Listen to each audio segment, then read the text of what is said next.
मंगलवेढ़ा तहसील के ब्रह्मापुरी गांव में social media पर reel star के रूप में पहचान रखने वाली एक विवाहित महिला द्वारा आत्महत्या किए जाने की चौंकाने वाली घटना सामने आई है।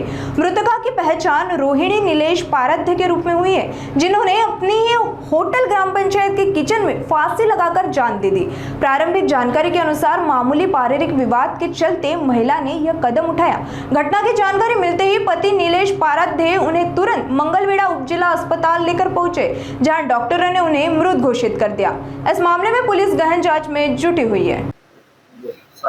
मी विलास धर्मा पाराध्य ब्रह्मपुरी। जी घटना जी घडली ती दुःखद घटना घडली। त्या दिवशी मी आमच्या गावात ग्रामसभा होती। ती ग्रामसभा असताना आम्ही आमच्या समाजातली मुलं ही विषय ग्रामसभेचा अतिक्रमणाचा विषय होता। आम्ही ग्रामसभेला होतो, थांबलो होतो। 12-1 वाजेपर्यंत 1:30 वाजेपर्यंत सभा चालली। मग आम्ही पोरं आमच्यातले समाजातले बौद्ध समाजातले मातंग समाजातले पोरं थांबलो। मग पोरं म्हणले मेंबर स्प्राईट पाजा। स्प्राईट आणली, आम्ही सगळेजण पिलो। भाऊसाहेब आम्ही गप्पा मारत बसलो। ही जनतेची गोरगरिबाची काम आहेत म्हणलं, भाऊसाहेब अतिक्रमण आहे, ही 70 वर्ष आमची लोक राहतात, त्यांना जागा नाही, जागेचं तेवढं प्रस्ताव द्या। मग आम्ही खेळीमेळीच्या वातावरणात आम्ही इथं मीटिंग संपली, 1:30 वाजले। आम्ही बोलत माझा मोबाईल राहिला तिथंच।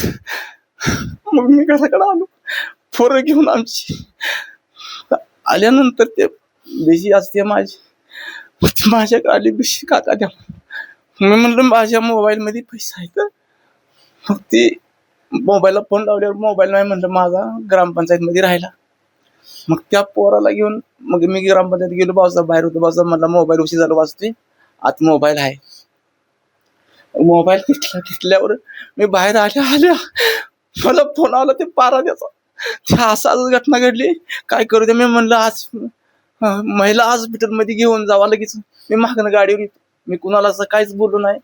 मग गाडीला त्या पोराला म्हणलं पैसे तुझं बिशीचं उद्या देतो। माझी गाडीला किक मारून मी गेलो निघून। काय सांगितलं फोनवर ते? त्यानं म्हणला आज घटना घडली, आणून पास घेतला म्हणला। निलेश रडा लागलं, वरडा लागलं, वाटेवर येऊन उभं राहिले, माणसं कोण नाही ती। मग आम्ही गाडी उभा केली, बटांची पाराद्याची होती। मग ती गाडीवर हात केला, ती एकटीच दोघच होती म्हणली। मग तिने त्या गाडीत टाकलं, तिने मंगळवेढला घेऊन गेली। मंगळवेढला घेऊन गेली। मग मला म्हणला ती कुठे नेऊ? मी म्हणलं महिला हॉस्पिटलमध्ये न्या, नाहीतर संजीवनीला न्या।